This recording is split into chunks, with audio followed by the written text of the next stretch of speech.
नमस्कार दोस्तों, हरियाणा के हजारों युवा हर साल तैयारी करते हैं फ़ौज में अफसर बनने की। और फ़ौज में अफसर बनने का जो सफ़र है उसमें परिवार के साथ और युवाओं की बहुत मेहनत उसमें जुड़ी होती है। हमारे साथ जो आज मौजूद हैं शख्स, उनका नाम है कर्नल दरियाव सिंह देसवाल जी।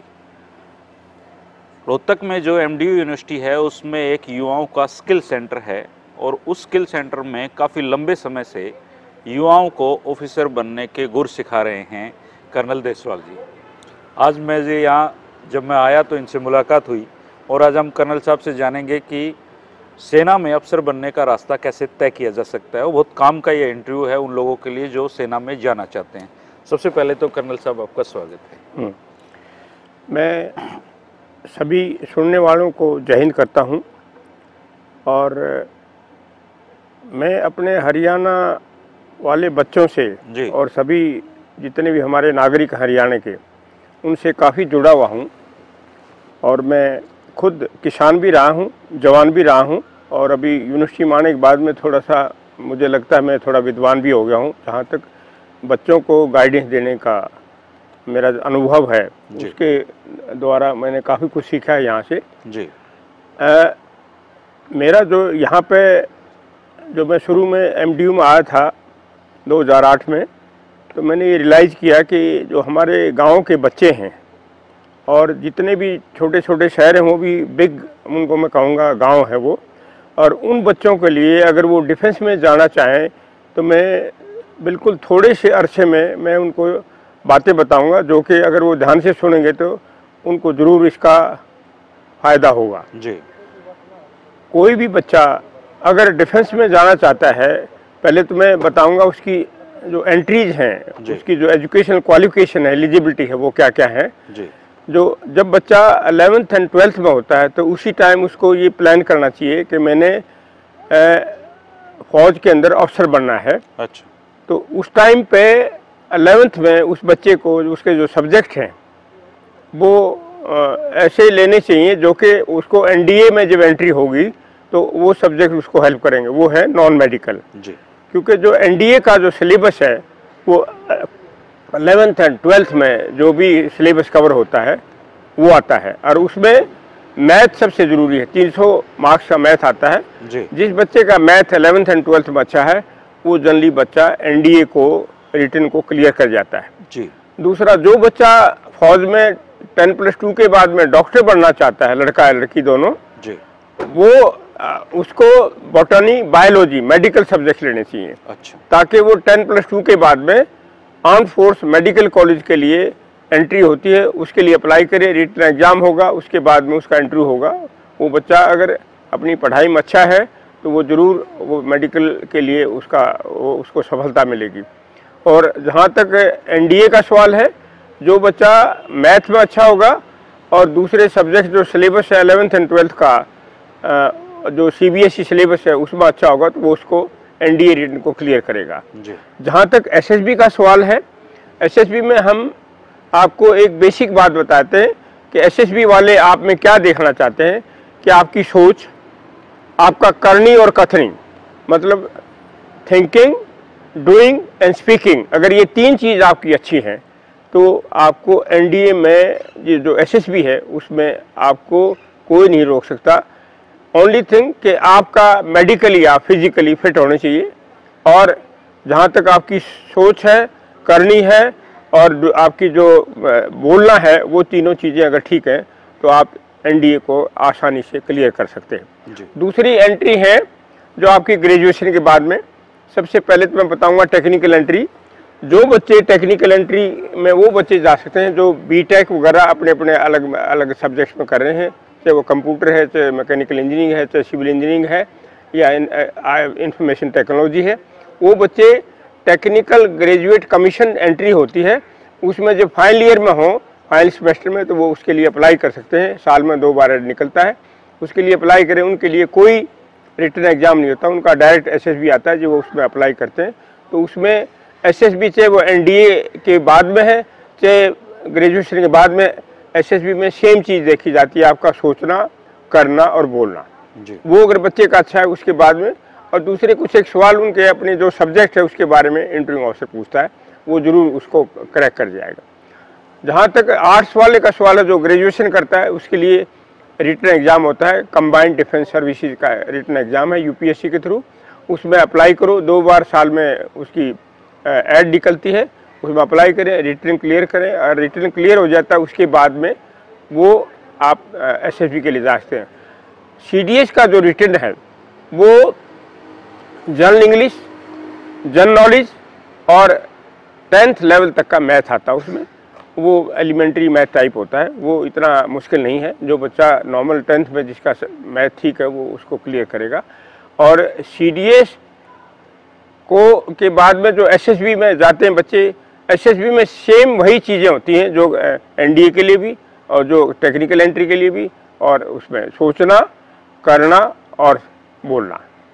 ये जिस बच्चे का अच्छा है, पहली बात तो मैं सबसे बेसिक जो बात है, एक बच्चा अगर अच्छा इंसान बन जाए और उसमें ये सारी जो मैंने एजुकेशन की जो उसके पास में एलिजिबिलिटी बताई वो है, तो ऑफिसर बनने के लिए उसको कोई नहीं रोकता। हरियाणा के बच्चे जो हैं वो सिंसियर हैं, स्ट्रेट फॉरवर्ड हैं, हार्ड वर्किंग हैं। उनको सिर्फ 10+2 के बाद में अगर प्रॉपर गाइडेंस मिल जाए तो हरियाणा के बच्चे को, कोई चाहे वो लड़का है चाहे लड़की है, उसको जनरली मैं ये कहूँगा डिफेंस में जाने के लिए उसका वो उसकी जो इंटेंशन भी है, और उसमें एक ऐसी इंटेंशन है जो कि मैं हर दूसरे स्टेट के बच्चों में नहीं होता। He has the mental capability of sacrificing his life for the nation. ये सबसे बड़ी बात है। ये जब एसएसबी में जितने भी अफसर होते हैं वहाँ असेसर, वो ये बात बोलते हैं कि हरियाणा के बच्चों में एक देश के लिए कुर्बानी देने का वो जज्बा है, और वो बहुत हर स्टेट के बच्चों में ये नहीं मिलता है। तो इसके बारे में अगर और कोई आपका सवाल था मेरे से पूछिए। अच्छा, जैसे जैसे कंपटीशन बढ़ता जा रहा है वैसे वैसे देश में ऑफिसर बनाने वाले इंस्टीट्यूट की बहुत बाढ़ आई हुई है। तो आपका जो यूनिवर्सिटी का जो कोर्स है वो आप 22 दिन में करीबन कंप्लीट करा देते हैं 100 घंटे की ट्रेनिंग में। तो वो जो इंस्टीट्यूट जो सुबह से शाम तक ये बताते हैं कि ऑफिसर कैसे बना जाए, और आप लोग 100 घंटे में जो चीज बताते हो मैं बताता हूं, उसमें क्या फर्क है? पहली बात तो जब एसएसबी के लिए जो बच्चा एलिजिबल मतलब रिटन क्लियर कर लेता है, जो एसएसबी के लिए एलिजिबल है उसका वो आ जाता है। हमारी एक सोच ही नहीं है, ये एक प्रैक्टिकल बात है। किसी भी बच्चे को कोचिंग नहीं देना चाहिए। कोचिंग होता है रिटन के लिए, तो कोचिंग होता है। अच्छा। लेकिन हम एसएसबी के लिए जब तैयारी करवाते हैं, उस बच्चे की जो ओरिजिनलिटी है माइंड, उसको हम डिस्टर्ब नहीं करते, उसको कोचिंग नहीं करते, उसको हम गाइडेंस देते हैं कि भी एसएसबी के अंदर आपका साइकोलॉजी में क्या पूछा जाएगा, आपकी जीटीओ में क्या होगा और आपका आईओ में क्या होगा, उसको टैकल कैसे करना है, सिर्फ इतना बताते हैं। हम ये नहीं बोलते कि भी आप ये स्टोरी तोते की तरह ये ऐसे लिखना, नो, उसकी जो ओरिजिनल माइंड है उसको डिस्टर्ब नहीं करते, उसको सिर्फ हम ये बताते हैं डूज एंड डोंट्स क्या होगा, और उसमें उस बच्चे को सिर्फ हम गाइड करते हैं। अगर आप उस बच्चे को, क्योंकि जितनी भी कॉमर्शियल एकेडमी है वो 99.9% उनको कोचिंग देते हैं, गाइडेंस ही देते। जो ही बच्चे का ये मालूम हो जाए एसएसबी मिशन ने कोचिंग लिया हुआ है, वो बच्चा वहाँ एसेसर उसको उसी टाइम पे वो उसके दिमाग में ये आ जाता है ये तो कोचिंग लिए बच्चा है, इसकी मेंटलिटी जो ओरिजिनल नहीं है, ये तो बनाई हुई हो। तो इसलिए हम सिर्फ गाइडेंस देते हैं, और कोचिंग वर्ड हमारे यहाँ यूज नहीं होता है, न करते न हम कोचिंग दिलवाते। कोई भी मेरे पास जो एसेसर आते हैं जो एसएसबी के लिए गाइडेंस के लिए, वो वही होते हैं जो कि एक्सपीरियंस वाले हैं और जो कि कॉमर्शियल एकेडमी में नहीं काम करते, हम उनको नहीं लेते। ये मेरा वो पर्सनल वो है। अच्छा, जैसे कर्नल साहब जो अंग्रेजी है, आज भी हरियाणा के बच्चों का अंग्रेजी में हाथ तंग है। हाँ बिल्कुल। तो अंग्रेजी कितना बड़ा रोल अदा करती है? हाँ, जहाँ तक अंग्रेजी का सवाल है, अगर बच्चे को अफसर बनना है तो अंग्रेजी उसको सीखना पड़ेगा। लेकिन ये नहीं है कि एसएसबी में जाने के बाद में अगर वो अंग्रेजी के अलावा अगर हमारी हिंदी भी बोल दे, लेकिन हिंदी बोले जब ये उसको महसूस करना चाहिए कि जो सुनने वाला है केरला का हो या साउथ का हो, तो उसको हिंदी समझ में आनी चाहिए। बाकी वहाँ पे कोई ये रिस्ट्रिक्शन नहीं है कि वो हिंदी नहीं बोल सकता, लेकिन उसकी कोशिश ये होनी चाहिए जितना भी हो सके he can speak both English and Hindi combined together, and then he will be like. Only thing जो असेसर है उसको वो बात हिंदी वाली बात समझ में आ जानी चाहिए। बाकी कोई रिस्ट्रिक्शन नहीं है कि हिंदी में हरियाणा के बच्चों में मानता हूँ उनका इंग्लिश बोलना जो एक्सप्रेशन है थोड़ा कमज़ोर है, लेकिन हम जो 52 घंटे की हम क्लास करवाते हैं यहाँ पे, उसमें इंग्लिश बोलना एक बच्चे को हम शुरू में से लेकर आखिर तक उसको डेली कम से कम भी उसका हर बच्चे का 10 से 15 मिनट क्लास के सामने उसे बुलवाते हैं। अच्छा, और वो उसे उसको बड़ा कॉन्फिडेंस आ जाता है। तो आपके जो यहाँ पे यूनिवर्सिटी में जो बच्चे आते हैं उनमें से अभी तक कुछ बच्चे से सफल हुए हैं क्या? उन लोगों को भी आप बुलाते हैं उनको गाइडेंस? हाँ, उनको जो बच्चे हमारे यहाँ अभी कितने बच्चे सफल हो चुके हैं आपके? अभी हमारे जो बच्चे हैं टोटल तकरीबन हमारे रिकॉर्ड के मुताबिक तो 370 के करीब हैं, लेकिन मैं ये कहूँगा 500 से ज़्यादा हमारे बच्चे अफसर बन चुके हैं यहाँ से, और more than 90% we have made them a good human being. वो 2-3 साल के बाद में कहीं भी जाएंगे, वो मतलब कहीं भी किसी भी इंटरव्यू में मार नहीं खाएंगे। और वो मैं गारंटी से इसलिए कहता हूँ कि हमारे 2-3 साल के बच्चे हमारे पास आते हैं कि साहब मैं दूसरे अटेम्प्ट में, तीसरे अटेम्प्ट में, चौथे अटेम्प्ट में ऑफिसर बन गया हूँ।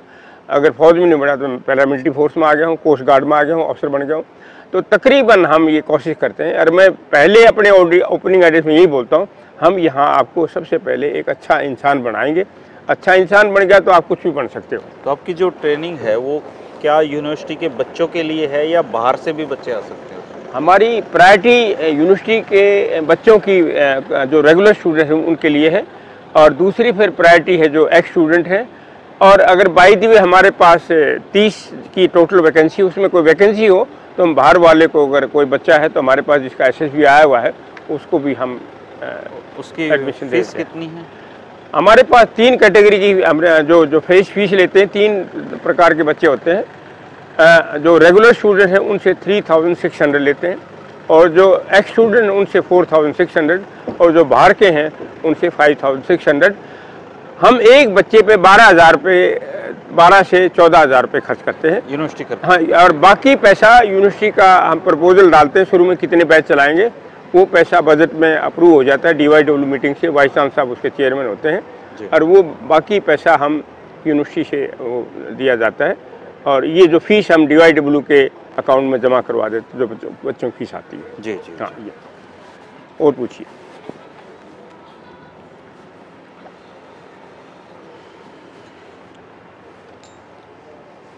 कर्नल साहब थोड़ा सा अपने बारे में बताओगे आप कैसे ऑफिसर बने? मैं कैसे ऑफिसर बना, सबसे पहले तो मैं अपनी एजुकेशन के बारे में बताऊंगा जी, कि मैंने मेरी प्राइमरी एजुकेशन अपने गांव के प्राइमरी स्कूल से की। मिडिल एजुकेशन मैंने अपने गांव से 4 किलोमीटर पे गांव है बीबीपुर, वहाँ से की। आप अनूपगढ़ के हो ना? हाँ, अनूपगढ़। और फिर हाई स्कूल मैंने गवर्नमेंट हाई स्कूल जींद से किया। उसके बाद में कॉलेज मैंने जो ग्रेजुएशन किया वो पब्लिक कॉलेज जींद रानी तालाब के पास था, जहाँ अभी SD हाई स्कूल है, SD सीनियर सेकेंडरी स्कूल है। और उसके बाद में जब मैंने कॉलेज में जब मैं पढ़ता था तो 10th के बाद में NDA का एग्ज़ाम उस टाइम पे एलिजिबल था, लेकिन हमें कोई ज्ञान नहीं था कि 10th के बाद में NDA में जाएं, और हमने अप्लाई भी नहीं कर सकते थे क्योंकि हमें ज्ञान नहीं था। जब मैं कॉलेज में गया तो मैं आज बड़ा फ्रैंकली बताऊंगा कि हमने देखा कि NCC के बच्चे जो ये परेड करके आते हैं, उनको परेड के बाद में एक समोसा और एक पीड़ा मिलता था। अच्छा। और मैंने देखा भी इनको ड्रेस मिलती है, और हफ्ते में 2 दिन की परेड होती है, और पेड़ा और समोसा मिलता है। तो वो चीज़ हमारे दिमाग में आई कि भाई इनको देखो पेड़ा और समोसा मिलता है, ड्रेस भी मिलती है, और इनका कितने स्मार्ट लगते हैं ये। तो उस चीज़ को मद्देनज़र रखते हुए हमने NCC ज्वाइन कर ली, और NCC ज्वाइन करने के बाद में एक ऐसी स्टेज आई कि हमने C सर्टिफिकेट A ग्रेड से कर लिया।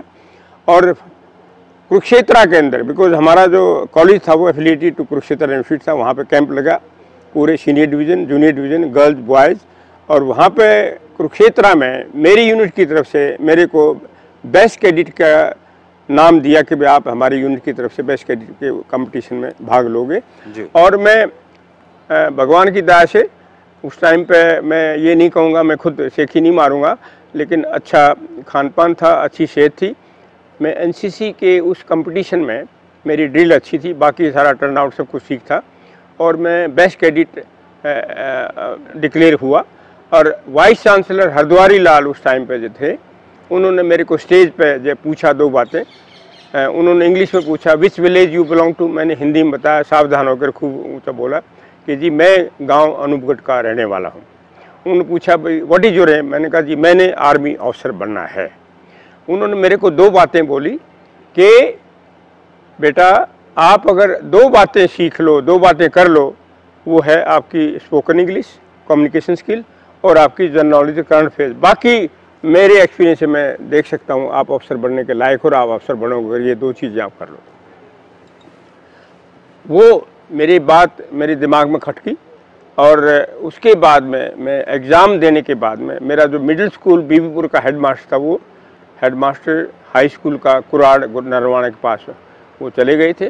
मैं उनके पास गया, उनको मैंने गुरु मान रखा था एज ए टीचर। मैंने कहा सर ये बात है, वाइस चांसलर ऐसे बोला मेरे को कि ये बातें करो और आप अफसर बन जाओगे। उन्होंने बोला बिल्कुल ठीक करें। उन्होंने मेरे को वहाँ बुला लिया कि आप अपने कपड़े ले आओ और मेरे यहाँ आ जाओ, स्कूल में रहोगे, पीएन जो चौकीदार है वो आपका खाना बनाएगा, मैं आपको रूम यहाँ रहने के लिए दे रहा हूँ, आप डेली शाम को 1 घंटा मैं आपको गाइड करूँगा और यहाँ क्लासेस लोगे आप। मेरे से उन्होंने 6th 7th 8th इनकी ज्योग्राफी, हिस्ट्री, बाकी सब्जेक्ट्स पढ़वाए, डेली पढ़वाते थे मेरे से। मेरे कॉन्फिडेंस आया। उसके बाद में जब मेरा रिज़ल्ट आया तो मेरे रिज़ल्ट में उन्होंने बोला आप मेरे को रिज़ल्ट दिखाना बीए का। रिज़ल्ट में मेरे पास सब्जेक्ट थे इकोनॉमिक्स, साइकोलॉजी और इंग्लिश। और जब मैंने उनको रिज़ल्ट दिखाया तो उन्होंने बोला ये जो साइकोलॉजी में आपके 150 में से 128 नंबर हैं, आप एमए साइकोलॉजी चंडीगढ़ से एडमिशन लीजिए और वहाँ पे आप माहौल ऐसा होगा जहाँ के इंग्लिश बोलने का आपको वहाँ पे अच्छा वो रहेगा, आप इंग्लिश सीख सकते हो वहाँ अगर आप कोशिश करोगे। तो अगर आप में मोटिवेशन है तो आप अगर आपके अंदर ये है कि हाँ मैंने अफसर बनना है। तो मैंने हमारे पेरेंट्स की विशेष के अगेंस्ट वो मेरे को चाह रहे थे कि बीएड करें हम, लेकिन मैंने बोला पिताजी मैं और कुछ करना चाह रहा हूँ। उन्होंने नहीं माना मेरे को और फिर ताऊ जी के पास गया। उन्होंने बोला मैं आपकी फ़ीस दूंगा, आप एमए साइकोलॉजी में एडमिशन लीजिए। मैंने बताया उनको। उसके बाद में hostel number 3 block number 52 and hostel में एडमिशन लिया, साइकोलॉजी में एडमिशन लिया। और मेरा रूटीन वहाँ पे जो होता था वो मैं आपको बताऊंगा। 6 to 8 में सारे इंग्लिश के पेपर पढ़ता था लाइब्रेरी में, 8 to 9 breakfast get ready, 9 to 1 o'clock psychology department, 1 to 2 lunch, 2 to 8 again library. वहाँ पे मैं पूरे मैगजीन पढ़ता था, टाइम मैगजीन, इलस्ट्रेट वीकली है, कंपटीशन मास्टर, जितने मैगजीन थे सब पढ़ता था। 3 महीने मैंने किसी से बात नहीं कर, मैंने देखता रहा कौन इंग्लिश बोलता है हॉस्टल में, कौन साइकोलॉजी डिपार्टमेंट में। मैंने फिर 3 महीने के बाद में सोचा अभी मेरे को इंग्लिश बोलना सीखना चाहिए, नहीं तो मेरे दिमाग में काफ़ी contents general knowledge, current affairs के आगे थे। और उसके बाद मेरा पूरा कॉन्फिडेंस बन गया था जहाँ तक मेरा जनरल नॉलेज का सवाल था। उसके बाद मैंने ब्रोकन इंग्लिश शुरू की और ब्रोकन इंग्लिश डिपार्टमेंट में भी हॉस्टल में। और जब भी ब्रेक होता था तो वहाँ बच्चों से मिलता था, साइकोलॉजी में फ्रेंडशिप कर ली जो इंग्लिश बोलते थे और उनको मैंने ब्रोकन इंग्लिश में शुरू किया। 1 महीने में वो मेरा इम्प्रूव होना शुरू हो गया। फिर एक साइकोलॉजी डिपार्टमेंट में एक बच्चा बेंगलोर से सेलेक्ट होकर आया था, मेरे ही साथ पढ़ रहा था वो। और वो जब आया तो सबको पता लगा भी ये बच्चा ये सिलेक्ट हो गया है। मैंने उससे दोस्ती की, उससे पूरा समझा कि एसएसबी में क्या पूछते हैं, क्या होता है। उन्होंने मेरे को गाइड किया और उसके बाद में मैंने जब मेरी इंग्लिश भी अच्छी होगी, मैंने ऐड आया शॉर्ट सर्विस कमीशन का, मैंने उसमें अप्लाई किया। फर्स्ट टाइम मैं दिल्ली गया, प्रिलिमिनरी टेस्ट होता था, एक ऐसे देन फॉलोड बाय इंटरव्यू। और उसमें मैं रिकमेंड हो गया कि एसएसबी के लिए आप जाओगे, 1 महीने के बाद में आप कॉल लेटर आएगा। और मैं फिर मेरिट के अंदर मेरा 1 महीने के बाद में कॉल लेटर आया। और वहाँ पे मैंने अपना ये डिसाइड किया था कि मेरे को बिल्कुल भी मैंने डरना नहीं है और मैंने ये ध्यान लिया था जो मेरे को आता है वो बताऊंगा विदाउट एनी हेजिटेशन। और वहाँ पे इंग्लिश बोलने मेरे काफ़ी कॉन्फिडेंस आ गया था, जनरल नॉलेज में, करंट अफेयर्स में काफ़ी कॉन्फिडेंस था। वहाँ हमने साइकोलॉजी का, जीटीओ का और इंटरव्यू ऑफिसर का तीनों हमने टेस्ट दिए। जीटीओ साइकोलॉजी से बात होती नहीं, वो तो स्टोरी लिखवाते हैं। और जीटीओ ने मेरे से, जब हमारा ग्रुप डिस्कशन चल रहा था और ग्रुप डिस्कशन का टॉपिक था can the Kashmiri problem be solve with dialogue or not, तो हमने ये जब 15 बच्चों का ग्रुप था उसमें सभी बोले और मैं चुप रहा, मैं देखता रहा क्या बोल रहे हैं। उन्होंने तकरीबन फिश मार्केट बनाई और फिर मैंने अपने हाथ खड़े करके बोला, मैंने सुनो भाइयों, और वो सब बच्चे चुप हो गए और मैंने 1 मिनट के लिए जो मैंने सोचा हुआ था वो बोला, और बाकी उनका जो मीट था उसमें निकाल के आधा मिनट वो बोला। तो वो जो GTO बैठा हुआ था, मेरा चेस्ट नंबर था 5, चेस्ट नंबर से पुकारते थे, chest number 5, well done, keep it बेटा, बहुत बढ़िया। तो I won the my battle there in the GTO assessment. Then IO ने मेरे पूछा, IO ने मेरे से ये बात पूछी, आप being from village background, how did you pick up your this good English and general knowledge, because general knowledge के सवाल पूछते हैं और कम्युनिकेशन तो बात करें तो अपने आप पता लग जाता है। मैंने आई टोल्ड हिम बट जो मैंने आपको बताया ये कि मैंने कैसे ये किया, और उसके उन्होंने ही आल्सो गेव ए शाबाश। और जहाँ कॉन्फ्रेंस हुई, जहाँ रिजल्ट कंपाइल होता है, तीनों बैठते हैं, GTO, साइकोलॉजी वो, और एक प्रेसिडेंट बैठता है जो ब्रिगेडियर साहब होते हैं, उन्होंने मेरे से ये सवाल पूछा है कि आप गाँव के होते हुए आपने कैसे, how did you pick up your English, spoken English and general knowledge कम। मैंने यही बात बताई। तो हम 52 का पूरा बैच था, जिसमें हम 3 बच्चे सेलेक्ट हुए थे। मेरा चेस्ट नंबर था 5, 19 एंड 43। 1952 में आप ऑफिसर बन गए? 1969 में। 1969? हाँ, ऑफिसर तो 68 में मेरा ये इंटरव्यू हुआ था। अच्छा। 67, 68 में, और फिर उसके बाद ट्रेनिंग की, और ट्रेनिंग 69 में बनेगा, जून 69 में। तो ये कहानी है आपके अफसर? हाँ, ये कहानी है। कर्नल साहब, आमतौर पे जो सेना के ऑफिसर हैं वो रिटायर होने के बाद घर पे बैठते हैं, आराम करते हैं, और आप इस उम्र में भी आप बच्चों को गाइडेंस दे रहे हैं, ऐसा इस प्रेरणा के पीछे की भी कोई कहानी है क्या? हाँ, बिल्कुल है। मैंने एक टेन्योर जब सर्विस के दौरान में 94 से 97 तक NCC में किया था, और लकीली ये टेन्योर मैंने हरियाणा में किया था, और हरियाणा में एक ऐसे डिस्ट्रिक्ट में जहाँ का माहौल बिल्कुल गांव का था, और वहाँ से मैंने ये सीखा, और मैंने सीखा ही नहीं, मैंने ट्राई किया कि हमारे बच्चों को तकरीबन जब NCC में होते हैं, जो कमांडिंग ऑफिसर आता है उसका KRA ये होता है कि मैं कितने बच्चे अपने रिपब्लिक डे परेड में भेज सकूँ। लेकिन मैंने ये सोचा मेरा KRA दूसरा होगा, मैं कितने बच्चों को यहाँ इस NCC बटालियन से ऑफिसर बना सकूँ। मैंने इस एम से ये मैंने जब टेन्योर शुरू किया तो मैंने बच्चों को गाइड करना शुरू किया, जो भी मेरे को ज्ञान था, और उसके बाद में मैंने पूरे टेन्योर में 13 बच्चे अपने खुद की बटालियन के, NCC बटालियन के 13 बच्चे अफसर बनाए। और जब मैंने 1 साल में ये मेरा रुझान देखा, हमारे DDG साहब ने, जो डायरेक्टरेट में बैठते थे, जो DDG थे, उन्होंने मेरे को चंडीगढ़ में डिटेल किया कि आप पूरे डायरेक्टरेट के बच्चों को जो एलिजिबल हैं उनको NDA, CDS इनकी गाइडेंस के लिए मैं आपको रोल इंचार्ज बनाता हूँ और यहाँ चंडीगढ़ अटैच करता हूँ, और ये मेरा हुक्म है आपको। मैंने उनको एक ही रिक्वेस्ट की कि मेरे को, सर अगर आपने मेरे को हुक्म दे दिया तो मैं आपसे एक रिक्वेस्ट करूँगा कि मेरे को SSB में 1-1 महीने का जो अटैचमेंट है वो करवाइए ऑफिशियली, और फिर मैं अपने बच्चों को गाइड करूँगा, बिकॉज जो चीज़ वहाँ अभी लेटेस्ट चल रही है SSB के अंदर वो मेरे को पता होना चाहिए। तो उन्होंने मेरे को 1 महीना बेंगलोर, 1 महीना भोपाल, 2 जगह भेजा, और उसके बाद में मेरा काफ़ी उसके बारे में ज्ञान हो गया, लेटेस्ट के भी बच्चों को सेलेक्ट करने के लिए क्या क्या असेसमेंट होनी चाहिए, क्या क्या करते हैं। उसके बाद मैं चंडीगढ़ में मैंने 69 बच्चों को, NCC पूरे डायरेक्टरेट के बच्चों को वो गाइड करके 69 बच्चे मैंने वहाँ से अफसर बनाए। अच्छा। उसके उसके बाद में मेरे दिमाग में ये आया कि अगर मैं यहाँ NCC में अपने सर्विंग उसमें ये कर सकता हूँ तो रिटायरमेंट के बाद में मैं ये कर। तो मैंने पहली बात तो ये सोची, मैं ये बिल्कुल भी कोई एकेडमी अपनी नहीं खोलूँगा। अगर कोई स्कूल या कोई संस्था एजुकेशन या कोई यूनिवर्सिटी मेरे को अगर एंगेज करेगी तो मैं ज़रूर करूँगा।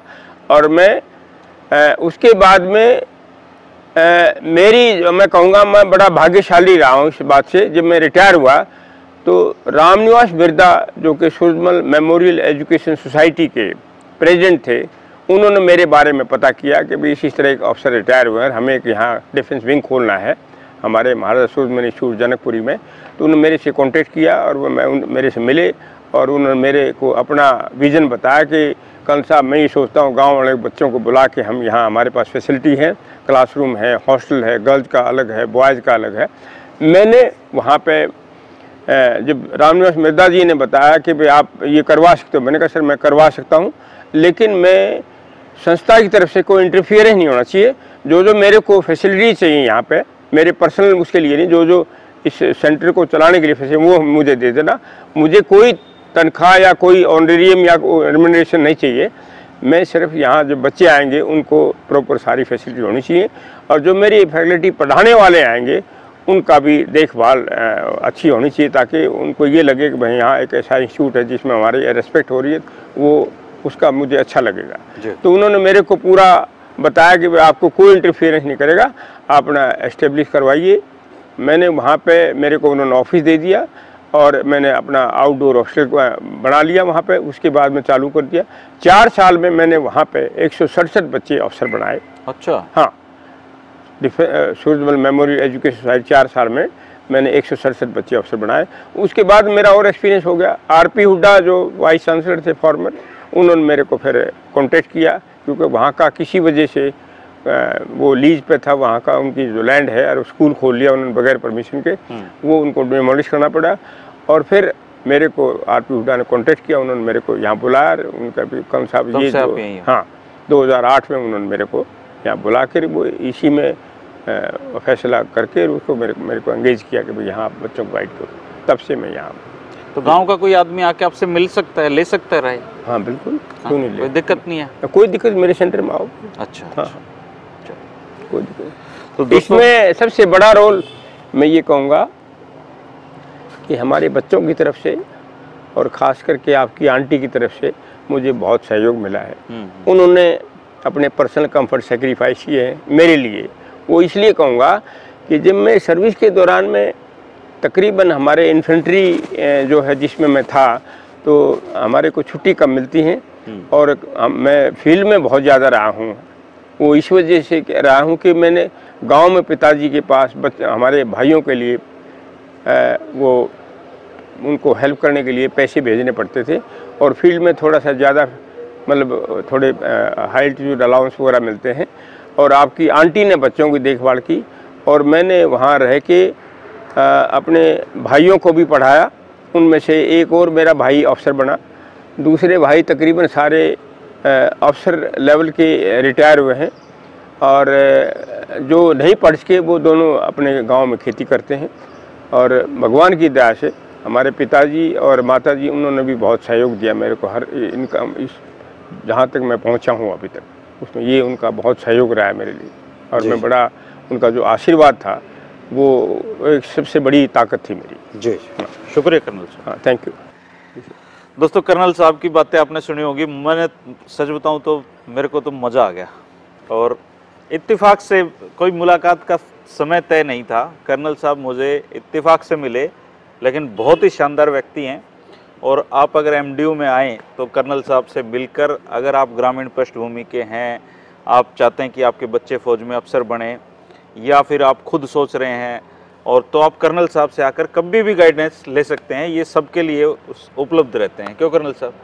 आपकी बहुत बहुत मेहरबानी। शुक्रिया दोस्तों। हाँ, थैंक यू।